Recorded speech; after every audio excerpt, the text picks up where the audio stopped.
Good morning students. कल तक हमने पढ़ा था कि जो इंक्रीज विंड स्पीड होती है वो रिड्यूस एयर प्रेशर को अकम्पनी करती है। Air moves from region of low pressure to high pressure to low pressure. ठीक है, आज हम पढ़ने वाले हैं कि हवा जो है गर्म होने पर एक्सपेंड करती है। आपको दो एक्टिविटीज़ करनी है। एक में आपको क्या करना है, एक बॉइलिंग ट्यूब लेनी है, उसके ऊपर बलून स्ट्रेच करके रखना है। ठीक है, और उस बलून जो ट्यूब है उसको गर्म पानी के बीकर में डाल देना है और 2-3 मिनट ऑब्जर्व करना है। फिर आपको उसे बाहर निकाल के ठंडा होने के लिए रख देना है। फिर आप उसको आइस कोल्ड वाटर में डालेंगे। ठीक है, आप ये जब एक्टिविटी करेंगे तो आप ऑब्जर्व करेंगे कि जब आपने उस ट्यूब को गर्म पानी में डाला है तो जो बलून होता है वो थोड़ा सा इनफ्लैट यानी थोड़ा सा ब्लो हो गया है, थोड़ा उसका साइज इंक्रीज हो गया है।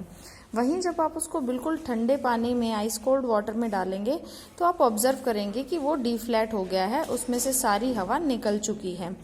अब ये जो एक्टिविटी है ये हमें क्या दिखाती है कि हवा जो है वो एयर प्रेशर के अकॉर्डिंग मूव करती है। ठीक है, जब गर्म होती है हवा तो वो ऊपर उठती है।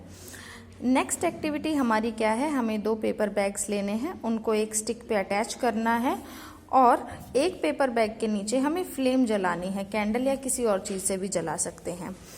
अब जो आपकी ऑब्जर्वेशन होगी वो क्या होगी कि आपकी ये जो स्टिक जो पहले बिल्कुल इवन थी ये एक तरीके से डिसबैलेंस हो जाएगी। ये डिसबैलेंस का जो काम है वो क्यों हुआ है, इसके पीछे रीज़न क्या है, वो इसलिए है क्यों ये एक्टिविटी हमें बता रही है कि हॉट एयर जो है, वार्म एयर है, वो राइज करती है ऊपर की तरफ। ठीक है, तो ये हमने 2 एक्टिविटीज़ करी हैं और हमने इनको देखा है कि क्या है, जब वार्म एयर होती है वो ऊपर की तरफ राइज करती है और इसी वजह से वो लाइटर होती है। ठीक है, यहाँ हम इनके ऑब्जर्वेशंस पढ़ने जा रहे हैं। यहाँ तक मैंने आपको पढ़ाई थी एक्टिविटीज़ क्या हैं। आप ये एक्टिविटीज़ करके भी देख सकते हैं, आपको अपने आप इनके रिजल्ट्स दिख जाएंगे। ओके, अब इनके ऑब्जर्वेशंस हम पढ़ते हैं। As the warm air rises up, जैसे ही गर्म हवा ऊपर उठती है तो वो जो कैंडल के ऊपर बैग था उसको ऊपर की तरफ पुश कर देती है। Does the disturbance of the balance suggest that the warm air is lighter than the cold air.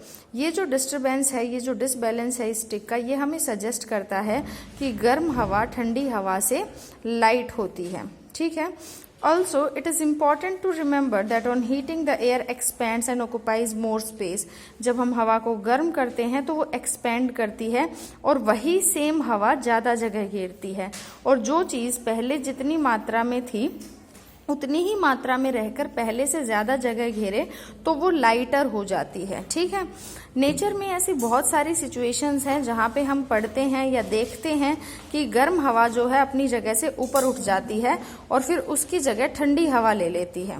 ठीक है, ये जो सेटअप है ये हमें दिखाता है कि कन्विक्शन ऑफ एयर, जो हमने चैप्टर 4 में स्टडी किया था, जब हवा एक जगह से दूसरी जगह पे मूव करती है due to the difference in temperature.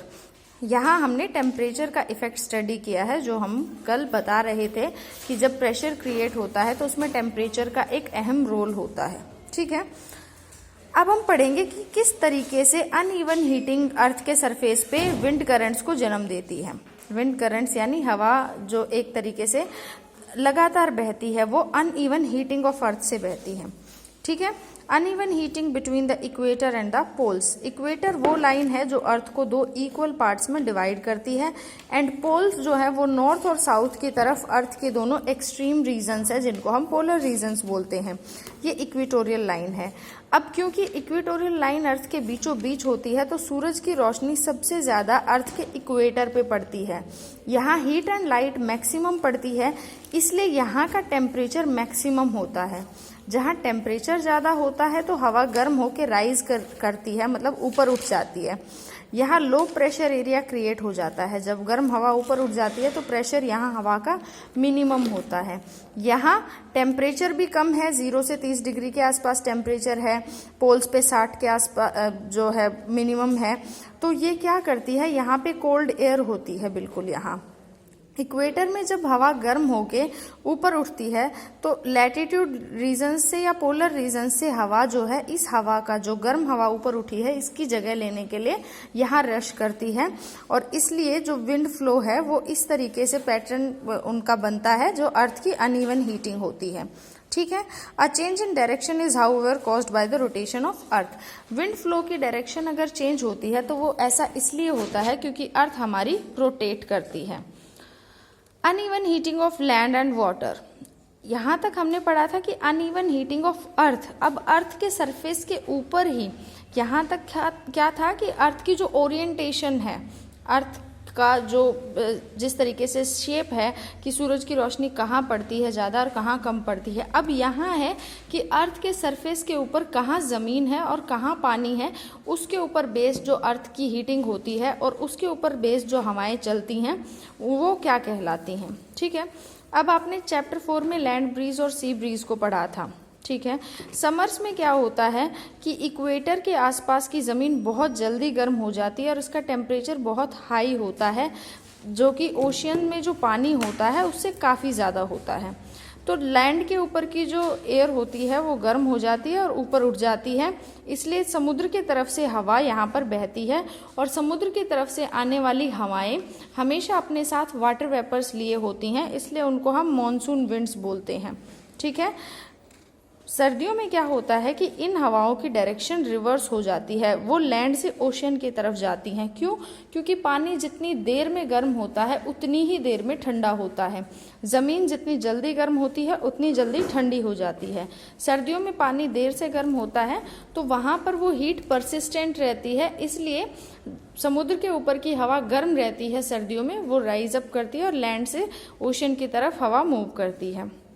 जो मॉनसून विंड्स होती हैं वो वाटर को कैरी करती हैं और इसीलिए बारिश होती है। क्लाउड्स बारिश लाते हैं और हमें हैप्पीनेस देते हैं। Farmers in our country depend mainly on rains for their harvest.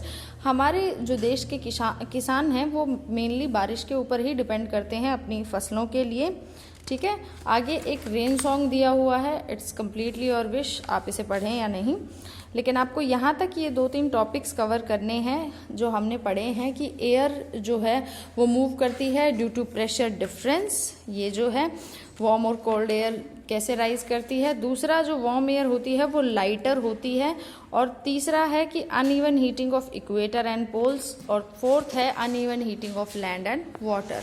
कोई भी डाउट हो please don't hesitate to ask. Thank you.